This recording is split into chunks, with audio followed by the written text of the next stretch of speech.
이 안디옥 교회에서 이제 바울과 바나바가 파송이 되어 처음으로 가게 된 게 이제 구브로라는 섬이에요. 이들이 그냥 의지적으로 떠난 것이 아니라 우리가 이미 13장 초반부에서 보는 것처럼 안디옥 교회에서 그들의 주를 섬겨서 금식을 하는 가운데 성령이 그들에게 명을 하시죠. 이제 바나바 바울을 사울을 따로 세워서 이제 그들을 안수해서 이제 선교사로 보내는 일을 성령이 시키십니다. 그래서 그들이 이제 구브로로 가게 되는데, 구브로는 지금 말로 말하면 키프로스라는 섬이에요. 근데 이 구브로에 가게 될 때 구브로가 아무런 복음이 전해지지 않은 불모지가 아니라 이미 어느 정도의 복음이 전파되던 곳이었습니다. 사도행전 4장을 보게 되면 거기에 우리가 바나바가 어디 사람인지에 대한 이야기가 나와요. 사도행전 4장 36절 보면 구브로에서 난 레위족 사람이 있으니 이름은 요셉이라 사도들이 일컬어 바나바라 번역하면 위로의 아들이라 하니 그가 밭이 있음에 팔아 그 값을 가지고 사도들 발 앞에 두니라. 그러니까 바나바의 고향이 구브로라는 거예요. 그러니까 지금 바나바와 사울이 처음으로 도착한 곳이 바나바의 고향이고, 또 사도행전 11장을 보게 되면 이런 말씀이 있어요. 그때 스데반이 죽고 나서 일어난 일인데 사도행전 11장 19절 그때 스데반의 일로 일어난 환란으로 말미암아 흩어진 자들이 베니게와 구브로와 안디옥까지 이르러 유대인에게만 말씀을 전하는데, 그러니까 스데반의 순교로 인해서 이 안디옥의 교회가 세워지고 또 구브로에도 복음이 전해졌는데, 이 안디옥에는 이방인들에게까지 복음이 전해진 거고 구브로는 주로 이제 유대인들에게 복음이 전해져 있었다라는 거죠. 그래서 이제 구브로 사람들이 복음을 들어서 이미 어느 정도는 알고 있었고, 또 거기에서 구브로 사람들의 일부분은 바나바 같이 이렇게 복음을 전파하는 선교사가 되기도 했고, 또 구브로의 일부 사람들이 안디옥에 가서 또 복음을 이방인들에게 전하는 일까지도 있었다라고 되어 있죠. 그러니까 구브로가 어느 정도 믿음의 기반이 있었던 거예요. 그래서 이제 바나바와 사울의 선교의 시발점이 된 거죠. 그래서 그들이 어디에 이르느냐 하면은 이 살라미스라는 데에서 이르게 됩니다. 그러니까 이 큰 항구 도시예요. 거기가 바울이 도착하기 500년 전에 페르시아하고 아테네의 싸움이 있었는데, 그때 살라미스 대전이라는 그 해전이 크게 있었고, 그때 이제 페르시아가 최종적으로 졌던 아주 유명한 항구 도시가 있는 곳이죠. 거기서 이제 누구를 만나게 되냐 하면은 유대인의 회당에 이르게 됩니다. 5절에 보면 살라미라고 그러잖아요. 살라미스 해전의 그 살라미. 또 소세지 이름을 살라미라고도 하죠. 그래서 이제 그곳에서 유대인들에게 복음을 전하는데, 그 가운데 유대인의 거짓 선지자 마술사라고 하는 바예수라는 사람을 만나게 돼요. 그러니까 이제 살라미에 이르러서 먼저 회당에 전하고 그 다음에 바보라는 지역으로 가서 만나게 되는 거죠. 정확하게 말하면. 그러니까 바보는 살라미에서는 약간 좀 거리가 있는 바로 서쪽 해안에 있는 도시예요. 그 바보는 지금 말로 말하면 파포스라는 도시인데 로마 속주인 이 구브로의 수도였어요. 그러니까 구브로가 로마의 직할지로 되어 있으니까 총독이 있는 거고, 총독의 공관이 있는 곳이 그 속주의 수도가 되겠죠. 그러니까 살라미는 해안 도시고, 그 다음에 파포스라는 데는 총독의 거주지이자 수도였던 것이죠. 거기서 누굴 만나냐면 바예수라고 하는 유대인을 만나게 됩니다. 근데 이 사람이 유대인인데도 불구하고 거짓 선지자고 마술사라고 되어 있어요. 근데 이름이 참 어디서 많이 듣던 이름하고 비슷하잖아요. 예수님의 이름이 들어가 있으니까. 그러니까 시몬을 뭐라고 말합니까? 시몬이 바요나 시모나, 요나의 아들 시모나. 그러면 바예수는 예수의 아들이라는 뜻이겠죠, 이름이. 그 예수라는 이름 자체가 그 당시 굉장히 흔한 이름이기도 했기 때문에 특별한 의미를 두지는 않지만, 그가 이 총독에게 어느 정도의 영향력을 행사하고 있었다라는 것은 분명히 우리가 알 수가 있어요. 실제로 그가 총독 서기오 바울과 함께 있다라고 얘기합니다. 그러니까 그 총독에게 그 어떤 권고나 어떤 어드바이스 같은 걸 해주던 일종의 그런 참모 역할을 하고 있었던 것 같아요. 근데 이제 그 총독 서기오 바울이 이 바나바와 사울을 만난 다음에 그 하나님의 말씀을 듣고자 하는 그러한 욕구가 있고 또 그 말씀을 듣고서 이제 복음을 가까이 하려고 하니까 이 마술사였던 이 바예수가 이게 방해를 하려고 하는 거죠.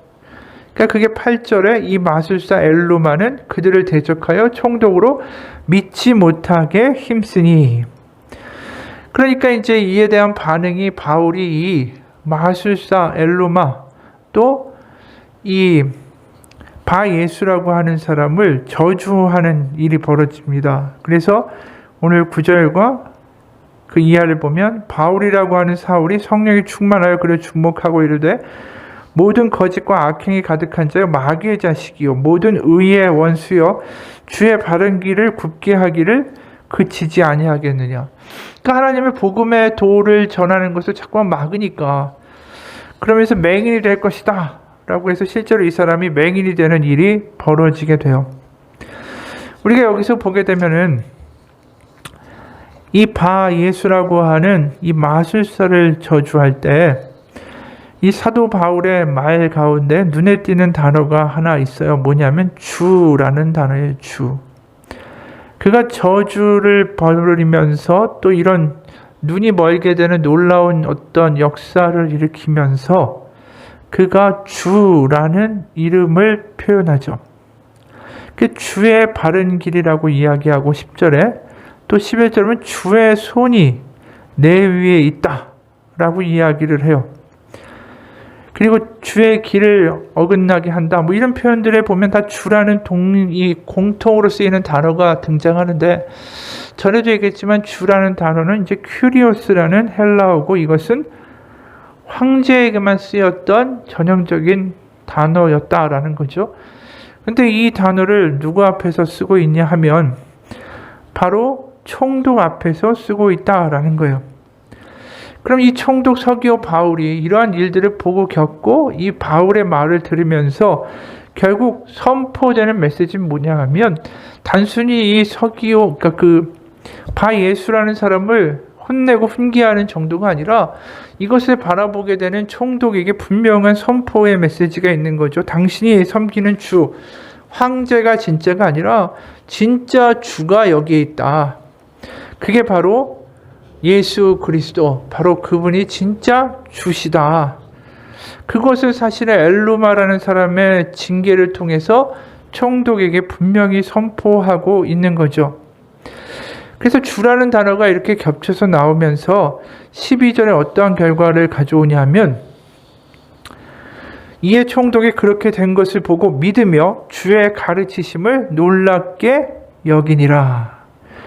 이 총독이 믿었다라는 말 자체가 굉장히 충격적인 일이죠. 사실 우리가 그 총독인 빌라도가 예수님을 죽이는 역할을 하지 않았습니까? 그런데 이 여기 나와 있는 구브로의 총독인 서기오 바울은 예수님을 믿어요. 그리고 뭐라고 얘기합니까? 주의 가르치심을 놀랍게 여기니라. 바로 그 주라는 건 황제가 아니라 예수님, 바로 그 복음을 놀랍게 여기더라 라는 이야기로 오늘 마무리가 되고 있어요. 그러니까 이게 사실 계속해서 그 충돌이죠. 진짜 세상의 주인이 누구인가? 눈앞에 보이는 황제인가? 세상에 보이는 권력인가? 우상인가? 그게 아니라 예수 그리스도, 바로 그분이 이 땅 가운데 하나님의 나라를 오게 하셨고 바로 우리 가운데 영생과 부활의 약속이 있고 눈에 보이는 게 다가 아니다라는 것을 분명하게 선포하게 되는 거죠. 그래서 그 큐리오스라는 말이 오늘 유난히 더 강조되고 있고 또 동시에 어떤 일이 벌어지고 있냐면 오늘 드디어 사울이라는 이름이 바울로 바뀌어서 나오게 돼요. 그냥 이렇게 보다가 지나가기 쉬운데 7절에 보면 그가 총독 서기오 바울과 함께 있으니 서기오 바울은 지혜 있는 사람이라 바나바와 사울을 불러 하나님의 말씀을 듣고자 하더라. 여기까지 사울이에요. 근데 9절에 보면 갑자기 이렇게 바뀝니다. 바울이라고 하는 사울이 성령이 충만하여 그를 주목하고, 드디어 이제 앞으로는 사울이 등장하지 않고 바울이란 이름으로 선교가 벌어지기 시작해요. 근데 왜 갑자기 선교를 앞두고 선교의 시발점인 구브로에서 이름이 갑자기 바뀌는 일이 벌어졌을까? 그냥 그가 다메섹에서 그런 예수님을 만나는 체험을 하고 안디옥 교회에서 여러 제자들을 양육하고 충분히 그의 이름이 이미 바울이라고 바뀔 수 있는 계기들이 있었음에도 불구하고 왜 유난히 이제 와서 바울이라고 이름이 바뀌었을까? 이 사울은 히브리식 이름이고요. 바울은 로마식 이름이에요. 꽤 혹자는 이런 이야기도 합니다. 이렇게 이름을 바꾼 건 사울이라는 이름은 큰 자고 바울이라는 이름은 작은 자이기 때문에 그 겸손한 마음으로 이름을 바꾼 것이다 라고 하면서 사울이라는 이름을 큰 자라는 의미다 라고 이제 주장을 하는데, 사울이라는 이름은 큰 자라는 뜻이 아니에요. 그 일종의 오해고 어떻게 보면 좀 지어낸 이야기죠. 바울이 사실은 이 사울이라는 이름을, 그래서 어떤 사람은 이렇게 얘기합니다. 그러니까 큰 자는 아니라도 사울 왕, 다윗에 먼저 있던 사울 왕의 이름이 사울이었으니까, 교만했으니까 그 이름을 버리고 사울이라는 이름 대신에 이 라틴어인 파울루스라는 단어가, 파울루스가 이제 바울이죠. 한자로 우리가 쓰는 음차되어 쓰는 말이, 그 파울루스라는 말 자체가 작은 자라는 뜻이니까 교만한 왕인 사울의 이름을 버리고 작은 자라는 바울의 이름을 선택한 것이다. 이렇게 이제 설명을 하기도 해요. 왜냐하면 사울이란 말 자체가 큰 자라는 뜻은 없으니까. 그런데 우리가 여기서 좀 다른 뜻으로, 다른 방향으로 한번 좀 보기 원합니다. 바울의 전체 이름이 뭘까? 예를 들어서 우리가 성이 있고 이름이 있고, 외국인들을 보면 이름이 먼저 가고 성이 뒤에 붙기도 하고 미들 네임도 있잖아요. first name, middle name, last name 이렇게 부르잖아요. 그러니까 이름이 3개가 붙어 있는 경우가 많죠. 그 당시에 바울의 이름은 진짜 뭐였을까에 대해서 의견이 많지만 대부분 한 3가지 정도로 바울의 풀 네임, 전체 네임이 이루어졌을 거다라고 이제 얘기가 되고 있어요. 그 중에 첫 번째가 뭐냐면 가이우스 율리우스 파울루스. 이 파울루스가 라틴어인 거고, 이걸 이제 한자로 바꿔서 우리가 중국을 통해서 성경을 가지고 오다 보니까 발음이 파울루스가 바울이 된 거예요. 그럼 파울루스라는 이름 앞에 뭐가 붙었죠? 가이우스 율리우스라는 이름이 붙어서 가이우스 율리우스 파울루스, 이게 전체 이름일 것이다. 첫 번째. 두 번째는 품페이 파울루스라는 이름이었을 것이다. 세 번째는 마르쿠스 안토니우스 파울루스였을 것이다. 이 3가지 정도의 얘기가 나와요. 근데 그 앞에 파울루스라는 이름 앞에 붙는 이름들이 낯익은 이름이에요. 제일 먼저 제가 얘기한 가이우스 율리우스 하면 떠오르는 이름이 그 다음에 시저. 시저의 전체 풀네임이 가이우스 율리우스 시저예요. 율리우스라고도 부르고 영어로 하게 되면 이제 줄리우스라고 부르죠. J가 묵음이 되기도 하고 이제 영어에서는 발음이 되니까. 그러니까 우리가 많이 들었던 가이어스 줄리어스 시저, 영어 발음으로 하면 그렇죠. 바로 그 우리가 알고 있는 유명한 로마의 장군이자 이제 황제가 되지 못하고 죽게 되는 그 시저의 이름이 바로 지금 가이우스 율리우스라고 파울루스, 이 바울의 이름 앞에 붙어 있다라는 거예요. 그리고 그 밖에 얘기했던 품페이 파울루스라는 품페이도 로마의 유명한 장군의 이름이고, 마르쿠스 안토니우스 파울루스라고 할 때 마르쿠스 안토니우스도 유명한 장군의 이름이에요. 그 클레오파트라와의 연문이 났던 사람이 바로 이 안토니우스죠. 결국 시저하고 붙어가지고 안토니우스가 클레오파트라와 함께 대적하다가 지잖아요. 근데 왜 이름이 이렇게 됐을 거라고 지금 이야기가 전해져 오는가? 바로 이 장군들이 이 바울의 고향인 다소를 후견해주고 다소를 도와줬을 뿐 아니라 다소 출신들이 로마 시민권을 갖게 해주는 그 역할을 한 사람들이었을 것이다 라는 거예요. 그러니까 그 당시에 자신에게 은혜를 베풀고 자신들을 로마 시민으로 만들어주고 여러 가지의 혜택을 베푼 사람들의 이름을 자기 이름들, 자식들 이름 앞에다 붙이는 게 그 당시에는 은혜에 대한 보답이었다라는 거예요. 그러니까 거꾸로 말하면 바로 우리는 우리에게 은혜를 베푼 당신의 가문에 속한 사람들입니다. 그래서 당신이 우리의 후견인이고, 후견인이라는 얘기를 로마 사회에서 굉장히 중요하다는 얘기를 여러 번 얘기했잖아요. 그러니까 우리는 당신 가문에, 당신의 그 커다란 그 울타리 안에 거하는 사람들입니다 라는 뜻으로 그분에게 충성을 바치고 그 사람에게 어떤 은혜를 갚는, 그래서 그들의 소유가 되었다라는 뜻에서 이제 이름을 그렇게 붙이게 되는 거죠. 그러니까 로마에 어떻게 보면 강력한 권력자들이고 장군들이고, 그 이름들이 바로 폴 앞에 바울이라는 파울루스 앞에 붙어 있었다라는 거예요. 그러니까 결국은 원래 그 바울이라는 이름 앞에 붙어 있던 전체 이름을 보면 바울은 누구에게 원래 속한 자였냐 하면 바로 로마라는 강력한 제국의 통치자들, 권력자들에게 속한 자라는 거예요. 세상의 기준으로 보면. 근데 이제 자신의 이름을, 사실 이 바울이라는 이름을 쓰면서 그 바울이라는 앞에 다른 게 붙는다라고 이제 로마서나 기타 서신서에 보면 자기의 이름을 이렇게 소개하는 데가 나오죠. 로마서 1장 1절.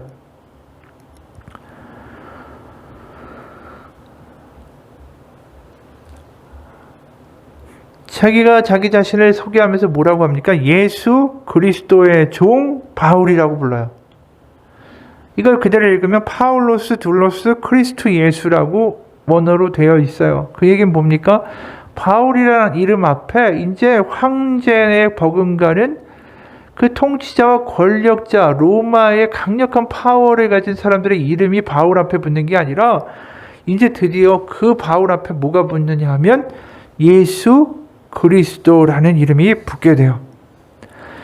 그러니까 자기의 이름 앞에 더 이상 로마와 관련된 이름이 아니라 그는 이제 자기를 어떻게 소개하냐 하면 자기가 겸손한 자라는 바울이라는 이름뿐 아니라 사실은 그 바울이라는 이름을 선택하게 된 거에 맨 앞에 들어가는 것들이 더 중요하다라는 거죠. 뭐냐면 더 이상 황제나 로마의 통치자에 속한 자가 아니라 자신은 드디어 어느 가문의 사람이고 어디가 나의 후견인이고 내가 어디에 속해 있는가를 분명히 이야기하죠. 그 주인을 이야기해요. 그게 누구냐고 하냐 하면 바로 예수 그리스도라고 얘기하는 거예요.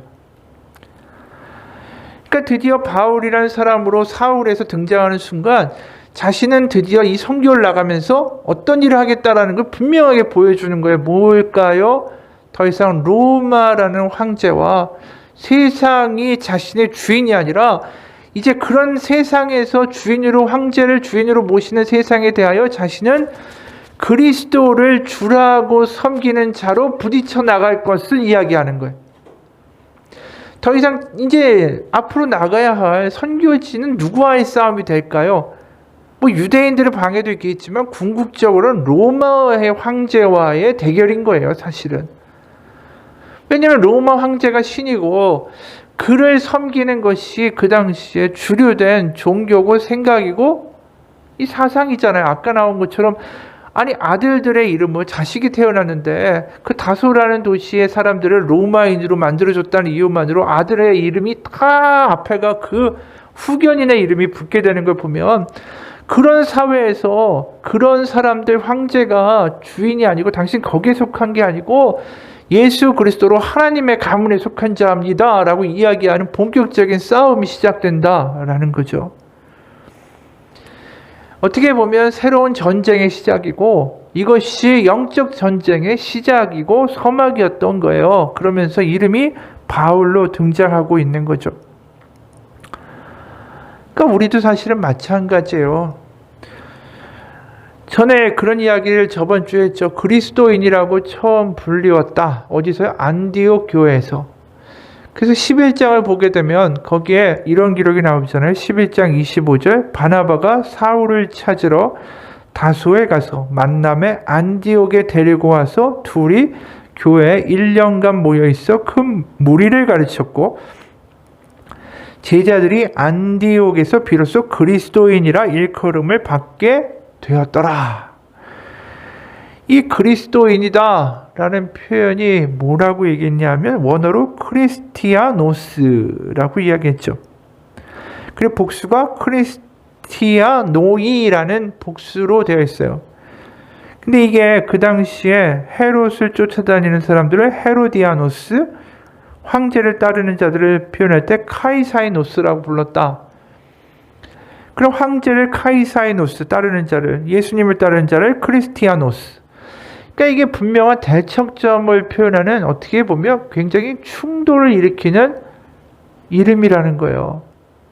그러니까 세상에 가서 세상 사람들과 너무나도 똑같이 살아가는 게 아니라 세상의 방식과 다르게 살아가는 사람들, 그래서 황제를 따르는 것이 아니라 그리스도를 따르는 사람들이란 표현으로 그리스도인이라는 이름이 지칭이 된 거죠. 그러다 보니까 이 표현들은 굉장히 양자택일에 분명한 선택을 하도록 우리를 요구하고 있다라는 거예요. 이 사울도 바울이란 이름으로 바뀌면서 분명한 세상에 자신이 선교를 해야 하는 대상들에 대한 이야기하는 거죠. 당신들의 주인은 세상이 아닙니다. 황제가 아닙니다. 세상에 먹여주는 게 아니라 당신들의 주인은 바로 예수 그리스도입니다. 그러다 보니까 우리가 보는 바와 같이 빌립보서 3장에 보면 그 사도 바울이 자신의 과거들을 다 버리잖아요.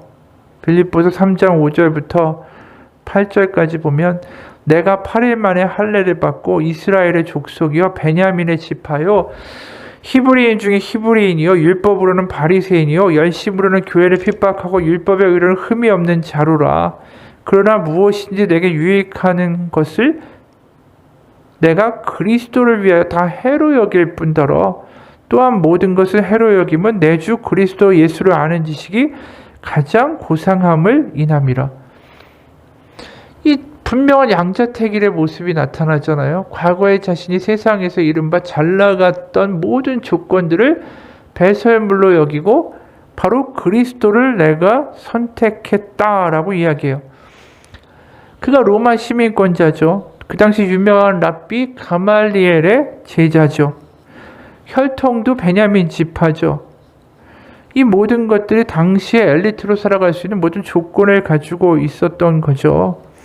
그런데 그런 것들을 다 버리고 나의 주인은 예수님밖에 없다라고 선언하고 살아가는 게 바울의 모습이었던 거예요. 그러니까 그렇게 살아가는 사람이 안디옥 교회에서 1년 동안을 성도들을 가르쳤으니까 당연히 그들이 그리스도인이 될 수밖에 없는 거예요. 그러니까 중간에 대충 그냥 물을 탄 복음이 아니라 황제가 아니라 세상이 아니라 진짜 주인과 진짜 세계가 있고 하나님의 나라가 있고 종말이 있고 부활이 있다라는 걸 분명하게 안디옥 교회 교인들에게 가르치는 순간에 분명한 선택이 일어난 거죠. 나는 황제를 따르지 않습니다. 난 세상을 따르지 않고요. 바로 나는 그리스도를 따릅니다. 그래서 그리스도인들이 안디옥 교회에서 쏟아져 나오게 된 거예요. 그럼 우리가 이러한 모습들을 보면서 과연 우리는 어떤 생각을 해야 할까요? 아, 그래 맞아. 우리도 양자택일의 삶이야. 세상이 아니라 바로 우리의 주인은 하나님이시다. 바로 그리스도가 주시다. 그게 진짜다. 결국 우리가 죽을 때 되면 분명히 더 알게 된다. 그게 진리라는 것을 후회하지 않는 삶을 살려면 그리스도를 믿어야 된다. 이런 이야기를 할 수 있겠죠. 왜냐하면 진짜 예수님을 주인으로 그 안에서 속한 삶만이 나중에 후회가 없다라는 걸 알기 때문에. 그런데 우리가 또 한편으로 보면 이렇게 받아들이는 사람도 있어요. 양자택일 이거 너무 센 거 아닌가? 우리가 세상을 살다 보면 세상의 걱정도 하게 되고 또 세상의 사람들과 같이 살다 보면 그들의 사고방식도 때로는 따라가게 되고 그러다 보면 우리가 실수도 하고 실족도 하고 예수님을 입으로 주라고 하지만 우리가 세상에 나가서 살다 보면 그것을 잊을 때도 있고, 그렇다면 이 양자택일의 이야기는 너무나도 무서운 이야기가 아닌가. 실제로 우리가 그리스도를 주라고 고백하는 일을 죽을 때까지 온전하게 해내지 못하면 우린 거기서 탈락하는 걸까?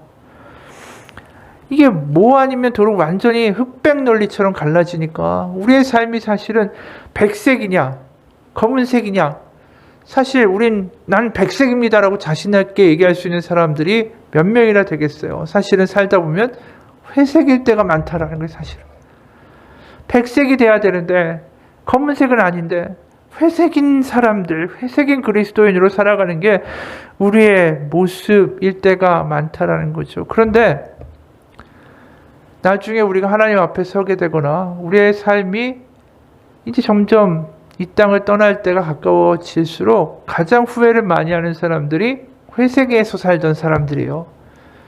검은 데서 살던 사람들 후회 안 해요. 어차피 그들은 죽음 이후의 세상을 믿지 않으니까. 백색인 사람들이 뭘 후회하겠어요. 나는 예수님밖에 없다고 살았는데. 그럼 회색인 사람들이 가장 후회되는 거예요. 난 예수님이 있다는 걸 믿긴 했는데 왜 내가 이렇게 살다가 헉헉거리다가 이렇게 이 땅에서 아무런 보람 없이 이렇게 나의 인생을 마치게 됐을까? 그러니까 회색인 인생이 가장 불행한 거죠. 그러니까 지금 우리가 성경의 말씀을 읽으면서 무슨 생각을 하게 되냐면, 이 회색인 삶을 살면서 나중에 후회할 일을 하지 말고 우리가 백색으로 하나님 가운데 분명히 그분이 주인이라고 살아갈 때 난 분명히 나의 인생의 끝에서 후회하지 않을 거야 라는 생각을, 결단을 다시 한번 하라고 요구받는 거죠. 그러니까 어떤 기업체의 간부인 분이 이런 글을 썼어요. 이분은 이제 믿는 신앙의 이야기를 하는 게 아닙니다. 이분이 이렇게 얘기를 해요. 얼마 전 한 분에게서 카톡이 왔습니다. 모 대기업의 임원인 지인입니다. 올해 퇴임, 그러니까 해고 통보를 받았다는 거죠. 퇴임 통보를 받았습니다. 기분이 어떠냐고 물었더니 담담합니다 라고 답한다. 임원들은 이임식이 없다. 빠르게 짐을 싸서 나간다. 요즘 여러 기업의 임원 인사들이 매일같이 뉴스에 등장한다. 승진자들도 있지만 어느 기업이든 승진자의 숫자만큼 퇴진되는 분들의 숫자가 있다. 예전에 한 지인에게서 들은 이야기다. 대중적으로 아주 유명했던 어떤 그룹의 부회장님이었다.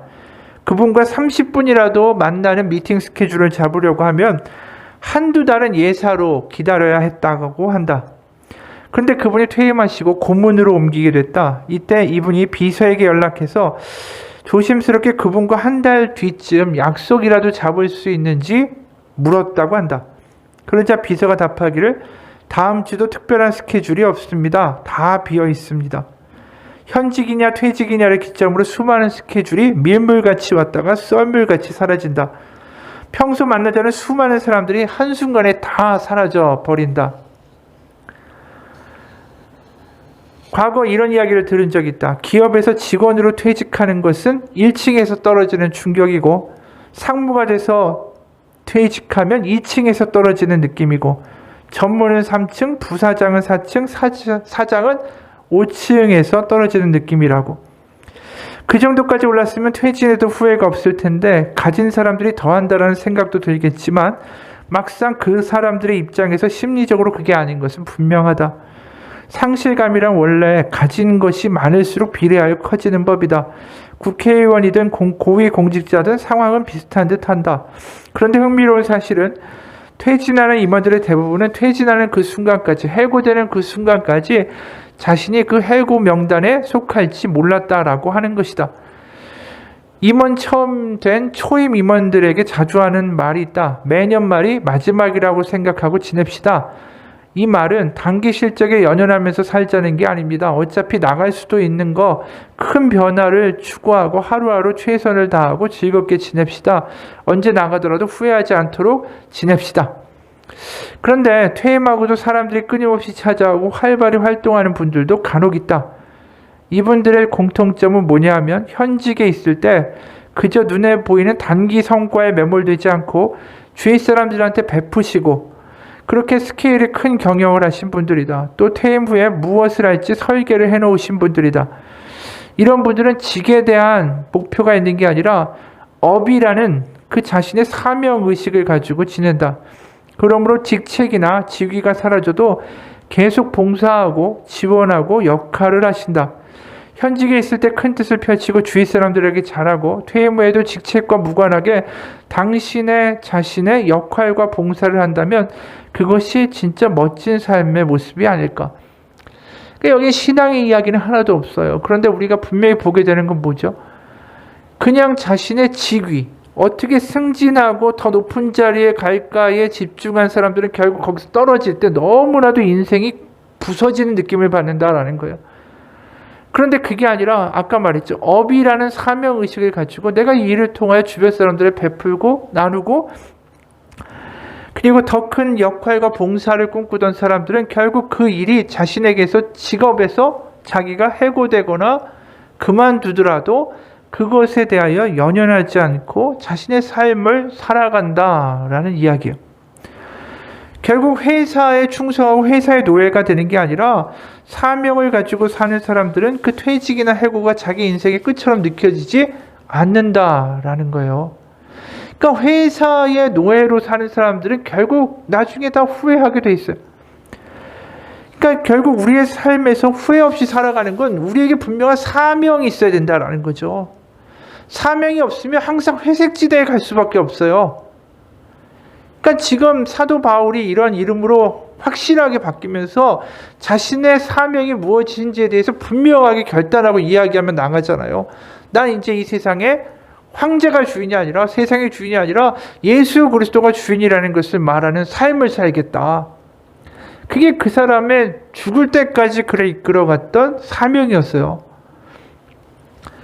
그러니까 사명을 가지고 살게 되면 나중에 후회가 없는데 우리가 그런 커다란 사명과 내가 어떻게 하나님께 부름받아 되었는가를 생각하지 않고 사니까 그냥 순간순간 살면서 세상에서 주는 거 먹고 분위기에 맞춰 살고 흔들리고 하다 보면 회색으로 살다가 나중에 후회하는 거야. 내가 여태까지 뭐 하고 살았지? 이제는 더 이상 건강도 없고 가진 것도 없어요. 더 뭐 어떻게 해볼 수도 없어. 그때 가지고 하나님을 위해서 내가 뭘 하겠다. 정말 하나님 살아계시는데 그때 가지고 그런 얘기 한다고 해서 내가 뭘 더 할 수 있겠어요? 그러니까 우리가 평생을 살아가는데 중요한 건 내가 사명이 있다라는 생각을 가지고 살아가는 것. 그게 굉장히 중요하다라는 거예요. 그래서 지금은 우리가 이걸 양자택일, 황제냐, 세상이냐, 주님이냐 둘 중에 하나를 선택하십시오. 그거 아니면 다 문제가 생기고 나중에 벌 받습니다. 그 이야기를 하려는 게 아니라 우리는 완전하지가 않잖아요. 그 이야기를 좀 더 우리의 삶에서 분명하게 이해되고 우리가 붙들 수 있는 말씀으로 바꾼다고 하면 사명이 있는가의 문제예요. 그 사명을 가지고 살아가다가 때로는 실수할 수도 있겠죠. 하지만 그 사명을 다시 붙들고 가다 보면 한 걸음 한 걸음이라도 우리는 회색에 머무는 게 아니라 백색으로 간다고요. 회색에 있다가 흑색으로 걸어가는 사람들이 얼마나 많은데요. 사명이 있는 사람은 회색이 있다 할지라도 백색을 향하여 가는 거예요. 우리의 방향이 제대로 되어야 되는 거죠. 방향만 제대로 되면 우리의 삶이 비록 지금 회색이 있다 할지라도 결국 백색으로 가는 삶으로 끝날 수 있다라는 거죠. 그건 뭐냐고요? 사명이 있어야 돼요. 사명. 그래서 실제로 우리가 이 사도라는 말 자체가 그냥 넘겨볼 단어가 아닌 것이 아포스톨로스라는 헬라어예요. 이 아포스톨로스라는 이 헬라어는 그 당시에 로마 사회에서 황제로부터 모든 권위를 부여받은 전권 대사에게 쓰이던 단어예요.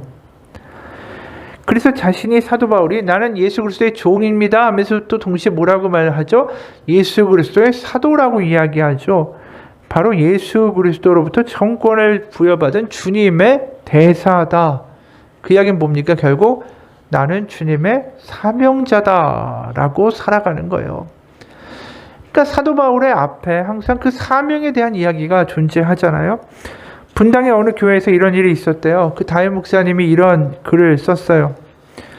큰 교회인데 언젠가 교구를 맡은 목사님이 나한테 이런 메일을 보내왔다.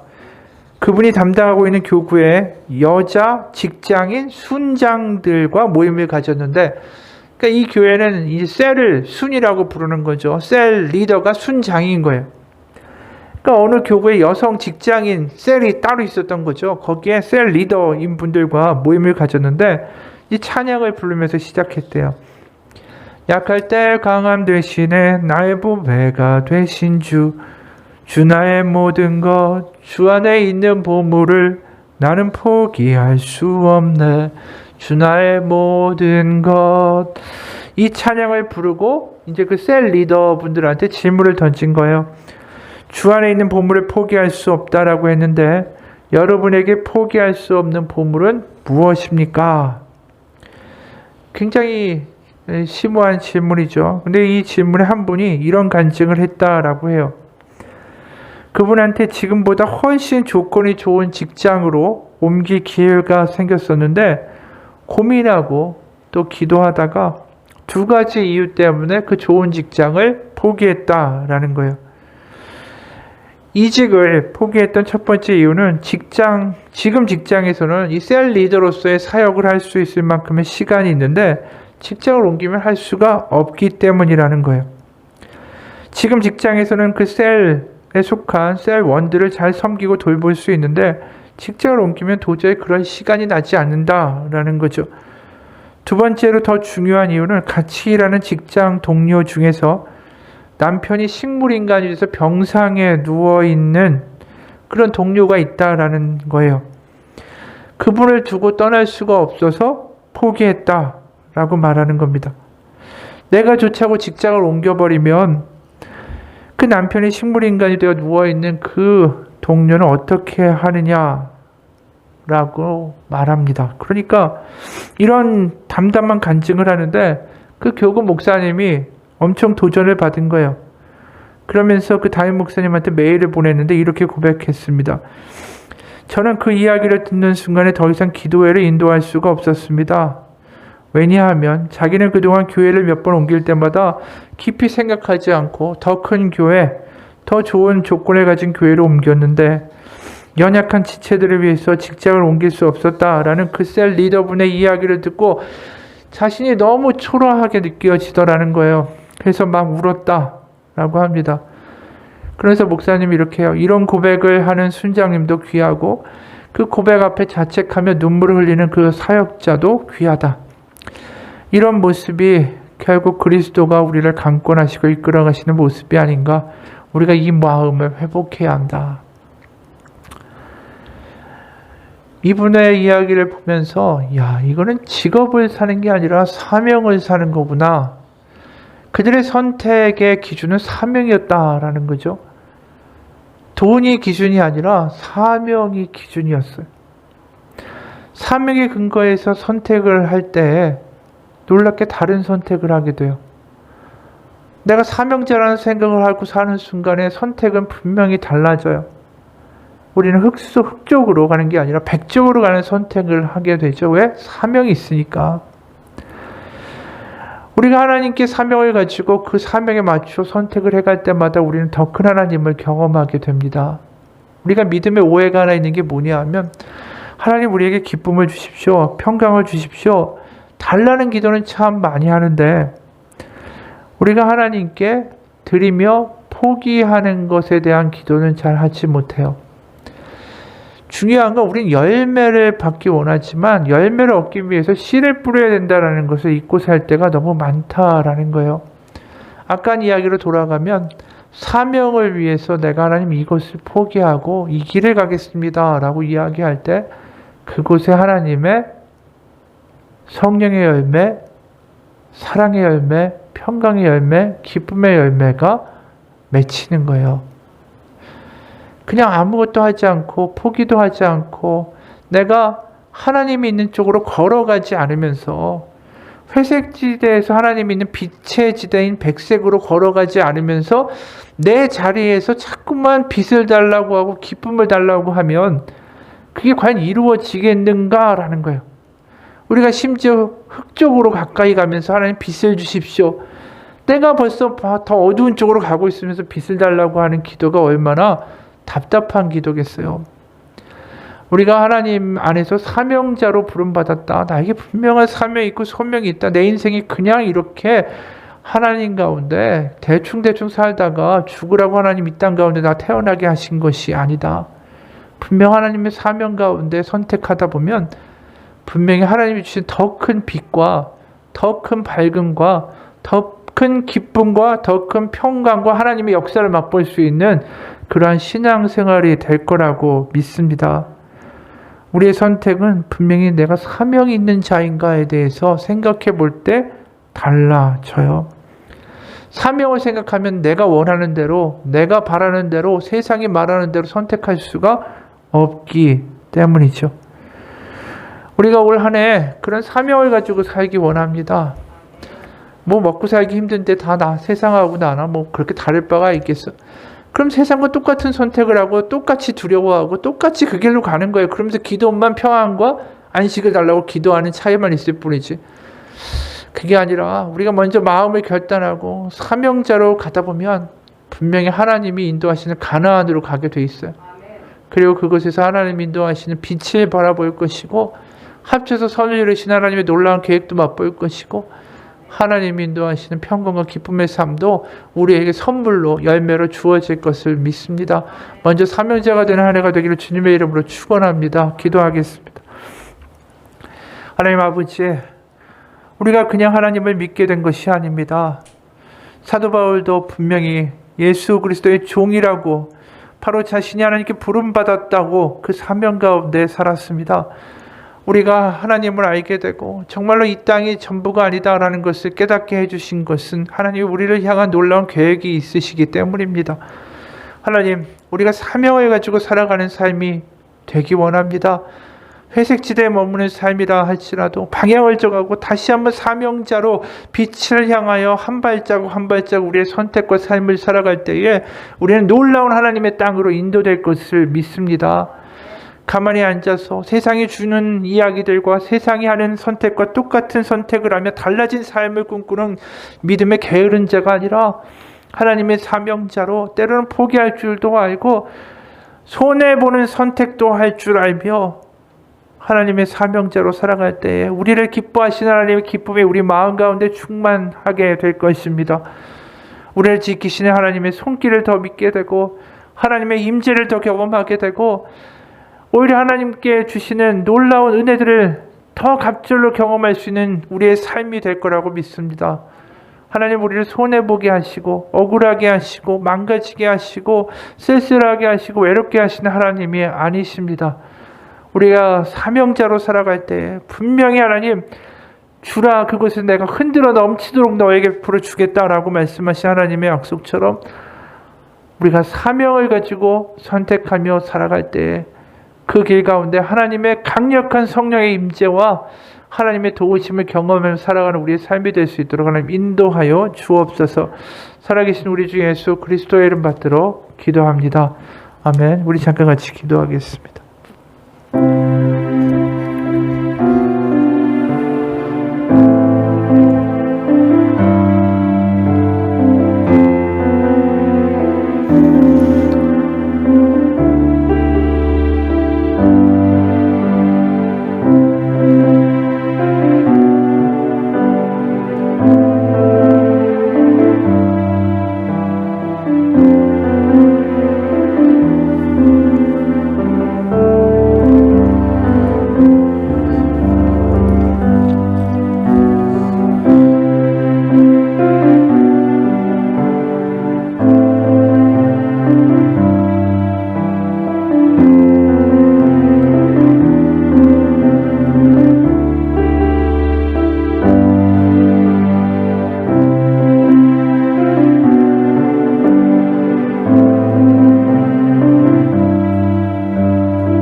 사명자로 살아가기 결단하는 바로 우리들 가운데에 하나님의 은혜와 하나님의 위로와 하나님의 평강이 그 걷는 발마다 하나님이 임하여 주시고 하나님의 강력한 성령의 임재를 경험하게 하사 사명자로 살아가는 삶이 절대 외롭거나 쓸쓸하거나 걱정되거나 두려운 삶이 되지 않음을 우리 가운데 경험케 하여 주옵소서.